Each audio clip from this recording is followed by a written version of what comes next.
पिछली बार हम लोग मिले थे और हम लोगों ने एक बड़ी चर्चा की थी। जी जी। आपको वो चर्चा याद है क्या? हमारे साथ चर्चा तो ऐसी हुई थी। हाँ।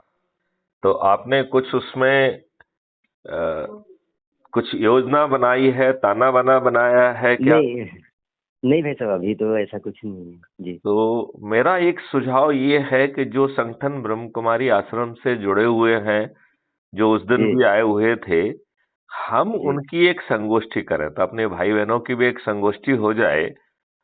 और जी उसमें हम ये मदद कर पाएंगे कि जी सब लोगों को जागृत करके अध्यात्म के साथ साथ एक इकोसिस्टम जो है ना पैदा हम कर दें, जिससे जी कि लोगों को अच्छे ढंग से जीवन यापन भी कर पाएंगे और अध्यात्म की प्रगति भी कर पाएंगे।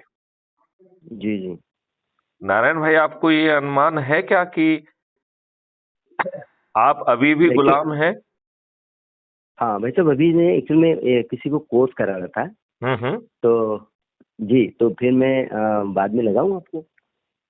चलिए, ठीक है, ठीक है। हाँ जी, अभी मैं आप जो है वो कोर्स कोर्स के करा। बाद जो जी है ना फ्री होके मुझसे बात करिए। जी तो हम जी। लोग विस्तार में बात करेंगे। ठीक और है। हम जी ये जी जी सोचेंगे कि जो हम कर रहे हैं अध्यात्म में या दूसरे उसमें, उसके साथ जी साथ यदि हम इस देश का इकोसिस्टम बदल देंगे तो ये देश जी बदल जी जाएगा।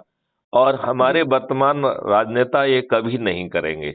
लिहाजा ये हम्म। जिम्मेवारी हर अच्छी आत्मा को, हर अच्छे संगठन को लेना ही चाहिए कि वो जो अपना जी मूल काम कर रहे हैं उसके साथ साथ है लोगों में जागृति लाके यदि हम इकोसिस्टम बदल दें, जो नियम कानून और व्यवस्था को बदल दें, तो हम जी बड़ी आसानी से देश बदल सकते हैं, खुशहाली ला सकते हैं।